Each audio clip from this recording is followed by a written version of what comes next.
ಯಾದಗಿರಿ ಜಿಲ್ಲೆ ಎಲ್ಲಾ ಪ್ರಗತಿಪರ ಸಂಘಟನೆಗಳ ಮುಖ್ಯಸ್ಥರು ಮತ್ತು ಎಲ್ರಿಗೂ ನಾನು ಕೇಳ್ಕೊಳ್ಳೋದಿಷ್ಟೇ, RSS ನ ಅಳಿಸ್ಬೇಕು, ದೇಶ ಉಳಿಸ್ಬೇಕು. RSS ಅಳಿಸಿ ದೇಶ ಉಳಿಸಿ ಅಂತಕ್ಕಂಥ ಒಂದು ಸ್ಲೋಗನ್ ಮುಖಾಂತರವಾಗಿ ನಾವು ಹೋಗ್ಬೇಕಾಗಿದೆ.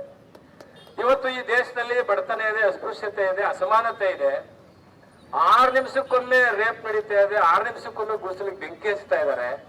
ಇದೆಲ್ಲಾ ಸಮಸ್ಯೆಗಳನ್ನ ಬಿಟ್ಟು RSS ನವರು ನಾವು ದೊಣ್ಣೆ ಹಿಡ್ಕೊಂಡು ದೇಶ ರಕ್ಷಣೆ ಮಾಡ್ತೀವಿ ಅಂತ ನೀವು ದೊಣ್ಣೆ ಹಿಡ್ಕೊಂಡು ಬೀದಿಗೆ ಬಂದ್ರೆ, ನಿಮ್ಮ ದೊಣ್ಣೆಗಳಿಂದ ರಕ್ಷಣೆ ಆಗೋದಾಗಿದ್ರೆ ಸೈನಿಕರೇ ಹಾಕ್ಬೇಕಾಗಿತ್ತು, BSF ಹಾಕ್ಬೇಕಾಗಿತ್ತು, ಆರ್ಮಿ ಹಾಕ್ಬೇಕಾಗಿತ್ತು.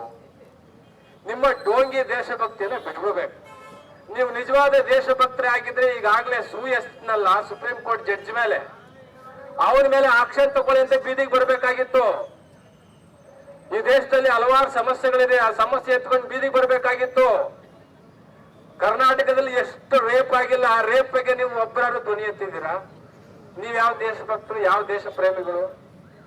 ಮಕ್ಕಳ ಕೈಯಲ್ಲಿ ಪೆನ್ ಕೊಡ್ರೆ ಆದ್ರೆ ನೀವು ದೊಣ್ಣೆ ಕೊಡ್ತಾ ಇದ್ದೀರಲ್ಲ, ನಿಮ್ ಸಂಸ್ಕೃತಿ ಯಾವುದು? ಇದು ವಿಶ್ವಕ್ಕೆ ಗುರು ಆಗುತ್ತಾ? ಇದು ವಿಶ್ವಕ್ಕೆ ಗುರು ಈ ದೇಶ ಆಗ್ಬೇಕಾದ್ರೆ ನೀವು ಆದರ್ಶಗಳನ್ನ ಗೌರವಿಸ್ಬೇಕು, ಮಕ್ಕಳ ಕೈಯಲ್ಲಿ ಆಯುಧ ಕೊಡೋದಲ್ಲ. ಹೀಗಾಗಿ ಪ್ರಿಯಾಂಕಾ ಖರ್ಗೆ ಅವ್ರು ಹೇಳಿರೋದೇನು, ನಿಮ್ಮ ಆಕ್ಟಿವಿಟೀಸ್ ಏನೇ ಇದ್ರು ಕಾನೂನಾತ್ಮಕವಾಗಿರ್ಲಿ ಅಂತ. ನೀವ್ ಹೇಳ್ತಾ ಇರೋದು ನಮಗ್ ಕಾನೂನೇ ಬೇಡ ಅಂತ. ಕಾನೂನೇ ಬೇಡ ಅಂದ್ಮೇಲೆ ಏನ್ ನೈತಿಕತೆ ಇದೆ ದೇಶದಲ್ಲಿ ಇರ್ಲಿಕ್ಕೆ? ನಿಮ್ಗೆ ಓಟಿನ ಕೊಟ್ಟವ್ರು ಯಾರು? ನಿಮ್ಗೆ ನೋಟು ಸೀಟ್ ಕೊಟ್ಟವ್ರು ಯಾರು? ನಿಮ್ಗೆ TP ZP ಕೊಟ್ಟವ್ರು ಯಾರು? ನಿಮ್ ಪ್ರಧಾನಿ ಮಾಡಿದವ್ರು ಯಾರು? ನಿಮ್ಗೆ ರಾಷ್ಟ್ರಪತಿ ಮಾಡಿದವ್ರು ಯಾರು? ಅಂಬೇಡ್ಕರ್ ಸಂವಿಧಾನದ ಭಿಕ್ಷೆಯಲ್ಲಿ ಬದುಕ್ತಾ ಇದ್ದೀರಿ ನೀವೆಲ್ಲ. ಅಂತದ್ರಲ್ಲಿ ಅಂಬೇಡ್ಕರ್ ಸಂವಿಧಾನವೇ ನಾಶ ಮಾಡ್ಬೇಕು ಅಂತ ನೀವು ಉನ್ನಾರ ಮಾಡ್ತಾ ಇದ್ರೆ ನಾವು ಸುಮ್ನೆ ಕೂರಲ್ಲ. ನಮ್ಗೆ ಬುದ್ಧನೂ ಗೊತ್ತು, ಯುದ್ಧನೂ ಗೊತ್ತು. ಮೊದ್ಲೇ ತಲವಾರು ಹಿಡಿದಿರ್ತಕ್ಕಂಥ ಜನ ನಾವು. ನಿಮ್ಮ ದೊಣ್ಣೆಗಳಿಗೆ ಯಾವತ್ತೂ ಎದುರೋದಿಲ್ಲ. ನಿಮ್ಮ ದೊಣ್ಣೆಯಿಂದ ಏನು ಮಾಡಕ್ ಆಗೋದಿಲ್ಲ. ನಿಮ್ಮ ದೊಣ್ಣೆಯಿಂದ ಈ ದೇಶದ ಸಮಸ್ಯೆ ಪರಿಹಾರ ಆಗಲ್ಲ.